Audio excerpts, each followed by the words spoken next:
While listening to the only podcast that I regularly listen to, one of the co-hosts was describing a game called Little Goody Two Shoes. The more he described what it is, the more interested I became in it and pulled up its Steam page. I loved what I saw. Everything that I was seeing was selling me super hard on it. Fortunately, the game just so happened to be on sale that day. Amazingly convenient timing. So I ended up getting the bundle with it and a game called Pocket Mirror, made by the same devs Astral Shift.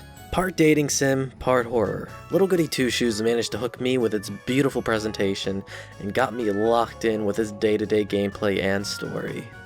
Thank you to my supporters. If you like what I do and would like to support it, you can on Patreon.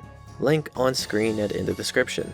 If you do, you'll gain access to bonuses like the recorded entirety of my playthrough of the game for you to use however you wish. In the Germanic town of Kieferberg lived an old woman, Hala. I think I'm pronouncing that right? Sorry, don't know German. Damned with a body unable to conceive, she finds a baby girl in the forest. Hala decides to take her home and raise the child as her own and names the girl Elise.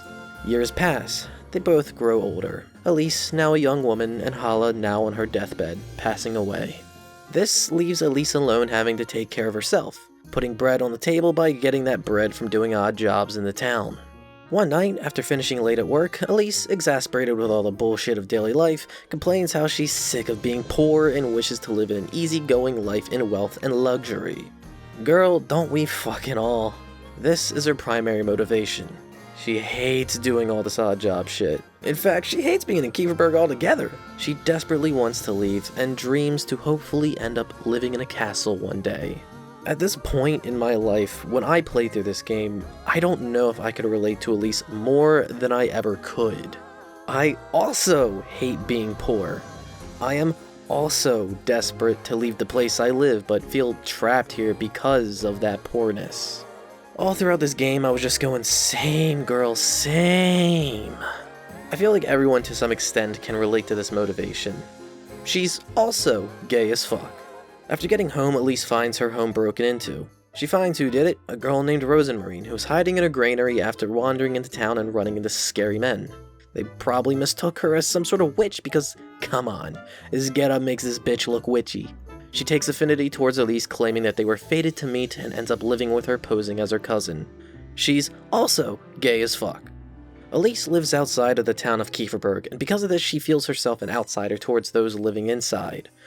It doesn't help that the citizens generally tend to be superstitious folk. Normally they'd be otherwise friendly, but with the recent talks of witches in this stressful week, this leads to rising tensions between them and Elise. But not all the townsfolk of Kieferberg are like this. She does have a couple friends there, such as the village girl Freya. She's also gay as fuck. There's also Lebkuchen, a nun and Elise's childhood friend. She's also gay as fuck. These three are Elise's love interest and potential romance options. More on that later. On Sunday night, Elise ends up having a dream.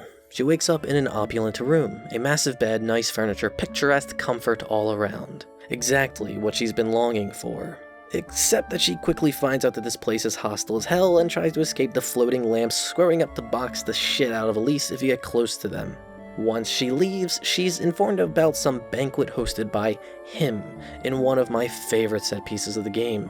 Some really cool looking designs, expressive animation, and some sick music. Elise then wakes up into Monday morning, finding ruby red shoes in her rundown garden. Because of her clear greed and growing distrust with her community, accusations of witchery start getting flung around. This is when Elise is visited by the actual witch. She brings instructions to venture into her woodlands and find a basket and several testaments as offerings to him. The tender flesh, the sweetest nectar, and the good company. If she does, her wish for luxury will be granted. And so over the next week, Elise must find these testaments, avoid the suspicion of witchcraft, bribe some bitch with food, kiss girls, investigate some weird occultic shit happening within Kieferberg itself, all the while trying to put food on the table. A lot to ask of one girl. Each day is split into 6 periods of time. Dawn, morning, afternoon, dusk, evening, and the witching hour. But because the witching hour is so different than the other time periods, I'd rather talk about that separately in its own section. Every day begins with dawn. Dawn is reserved for some sort of story event. Townsfolk will either be saying, "Hey, there's some weird shit happening last night," or "There's some shit happening later today." Dawn sets the tone for Kieferberg for that day. The next 3 time slots, morning, afternoon, and dusk, are very similar to each other. This is the bulk of your decision making regarding how you use your limited time. But before that, it's advised you get your bribes going. Throughout this game, you've got to deal with bullshit accusations of witchery. There's methods to both increase and decrease your suspicion, often through dialogue choices. Max that bitch out and the town ties Elise and Rozenmarine up, and it's pretty much left to die. That's a game over for you. And every day, this little fucker Muffy asks Elise for some food item or she'll snitch to the town about some shit. Feed her, suspicion go down. Ignore her, suspicion go up. Most things she asks for can be found throughout the game, so you can get most of that for free. The only exception is the Lebkuchen, which has to be bought. And even if you haven't found or if you used up the item she asked for, everything is purchasable. Once you deal with Muffy, it's time to make some choices. You can either work or go on a date. Let's start with work. There's a series of 4 arcade-style minigames that you are able to choose from. Each time period, you'll have 2 of the 4 available to you, which is good if there's one you really don't like. For me, it's Kiss the Rat. I just wasn't that great at it for whatever reason. If it's blue, you hit X. Yellow, hit circle, and it speeds up. Real quick, thank fucking God that the game recognizes that you're using a PlayStation controller. There are so many games that don't do this and default to Xbox layout, which I don't use an Xbox controller. I'm just way more of a fan of PlayStation style controllers. And way too often it just isn't recognized, so good on Astral Shift for actually including the UI in it. Much appreciated. Chop Chop Chop has you have to be able to decipher quickly if the item in front of you is wood. If it is, chop. Otherwise, kick. Chicken Frenzy has you pick eggs while avoiding the wrath of the chickens who will fuck you up if they catch you. And finally, it's Raining Apples, which was my favorite of the 4. Run underneath red apples, avoid purple and anvils. These are all very simple and quick minigames, mostly being 2-button games that primarily test your reflexes. They're fun. Eventually, you'll be given the choice to bring Rozenmarine with you to work to make the minigame easier in exchange for it taking more food. Outside the tutorial, the one time it's free to do this, I never brought her to work. I need that food to kiss the girls! On that note, dates. If one of the 3 lasses are out and about and available, then you can choose to spend that time period on a date and hanging out with her. Spend time with girl. Learn about girl. Love girl. Girl points go up. Eventually, maybe even, kiss girl. And as the main character, these 3 naturally want a piece of Little Miss Princess's pussy. Outside of liking the character and wanting to rank up with them, there may appear to not really be much benefit to doing this, but for anyone who has played a single video game before, one especially with the relationship mechanics, then you can probably intuit that you need to rank up with a girl in order to get their respective ending. Good news, you don't need to max out a girl. You can do it with just 4 dates. Now if you're trying to maximize a single playthrough and unlock the ending requirements for each girl, which you can do know that not every girl is available at all the time. You've gotta strike a balance in your harem. And the fact that you can actually do it all in one playthrough is a testament to how well designed the game calendar is, and how the events are placed. That shit must have required a ton of playtesting. Once you're done your 3 allotted activities for the day, evening hits. Once you gain the ability to bring Rozenmarine with you to work, if you choose not to, like I always did, the town will grill you about her. Answer wrong and that's some damn suspicion for ya. Get fucked for not wanting to starve! What evening is actually for, though, is one of 2 things. One such could be some sort of story event. Maybe some weird occultic shit will go down. Like, why the fuck is there a dead horse on the road? Alternatively, rather than occultic shit happening, it might be time to investigate some occultic shit. As it turns out, there's something weird happening in the town of Kieferberg. Someone is up to something, it seems, and you can find notes about what they're up to. These notes tend to be in a cave locked behind some puzzly bit, and being in that cave drains you of sanity, which you can re-up with purchasable items, of course. More reason to need money. A lot of these day sections is spent on decision making and balancing resources.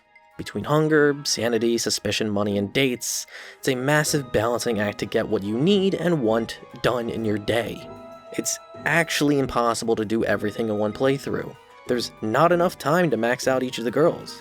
You can see a lot in one playthrough though. It is possible to unlock all the requirements for all 10 endings in one playthrough, so that's fantastic. Nighttime sure as shit ain't as friendly as it is during the day. I mean, daytime also isn't the friendliest, but come the witching hour, the world becomes far more hostile.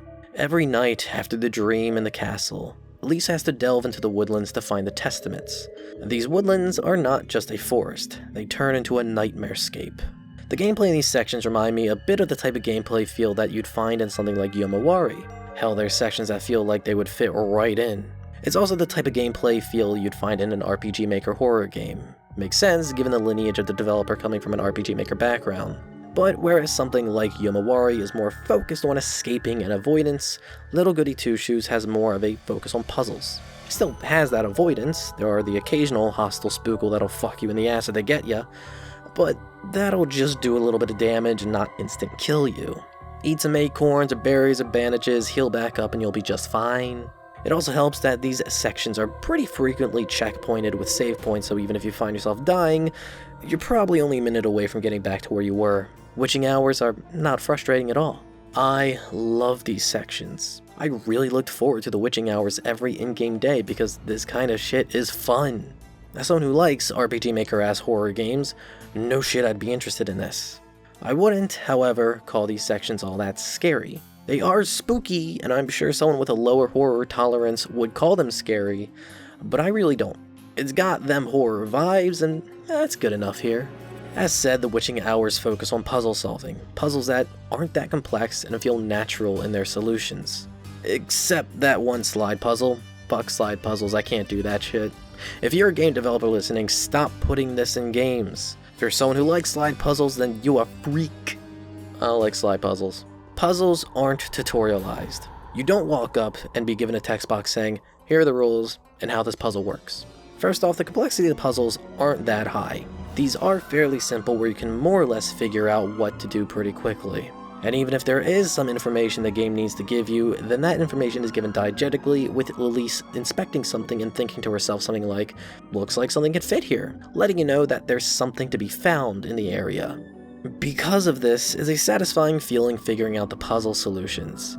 There's a small stretch of forest you've got to pass, but for some reason when you walk by these trees, they fucking take a swing at you. It's here that you stop and observe for a minute and realize that these trees are shaking, but not all the trees. Some of them don't move, and when you take a step towards the unmoving tree, you realize you're fine. It's puzzles like these that make you feel smart about solving them, even if they aren't that hard to solve, because you weren't spoon-fed information. It was you who had to figure that shit out. If anything, I wish these sections were longer. They are, on average, 30 to 40 minutes each worth of gameplay. That's fine. It keeps the pacing of the game overall feeling fast since you're rarely in a single time period for all that long. But man, I would have liked more is all.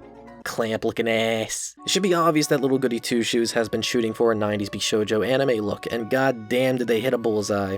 That look is such a specific aesthetic and style. These massive eyes, angular as fuck chins and mouths, and the way these portraits are colored and shaded feels like they were plucked straight out off of pages and screens from decades ago. Not just the character designs, but every bit of this game is gorgeous from its cutscenes to its menus and UI and backgrounds. The art direction here is top fucking notch, man. This game doesn't have a fast travel, and I feel that that's for the best. The map isn't that large, but even then, if you did just fast travel, you'd miss out on every screen. Running around in and outside of Kieferberg is a fucking treat, man. The running water, the grapes in the foreground, the village and farmlands off in the distance. Every screen is packed full of detail. And even if I was running throughout the game, I did still occasionally make sure to take a second, stop, and take in the scenery. And like, goddamn, some of my favorite screens in this game come from the witching hour. Just absolutely beautiful and picturesque scenery and locations. It might be a nightmarescape, but damn is this shit dreamy. And even with the UI and menus, there's added flair to every screen. Even the most inconsequential of menus, like checking on your relationship status, is filled with flair and detail. It could have been just your standard menu with names and hearts, but was instead morphed into a locket with images of your potential loves instead. And though rare, the animated cutscenes couldn't scream out more high effort than they already do. There's also a bit of mixed media vibe coming off of them, given how it blends different art styles and even incorporates the occasional live action footage. And the fucking music, fantastic, love it. Especially those vocal themes.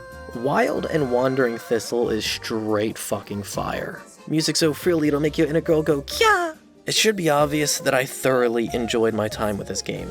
Presentation-wise, it's a feast for the eyes and ears, which, for me, can help save a game with otherwise mediocre gameplay. Fortunately, this doesn't have that. I had a lot of fun, especially in the witching hour segments. And the story and how it plays out feels a lot like something you'd see out of Grimm's fairy tales, giving it this timeless feel.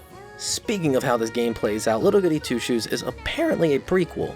I didn't know this at the time when I played it, only finding out that it was a prequel to Pocket Mirror after I finished this game. At this point, I haven't played Pocket Mirror, and the only thing I really know about it is that Ending 1, I think, leads into Pocket Mirror? I think. It's great to know that none of the happy endings are canon. Not only have I heard that Pocket Mirror is good, it also seems up my alley, and I look forward to playing it. Shit, Little Goody Two Shoes is so good, I'll play anything by Astral Shift. They've earned my attention going forward. But Pocket Mirror is another video for another day.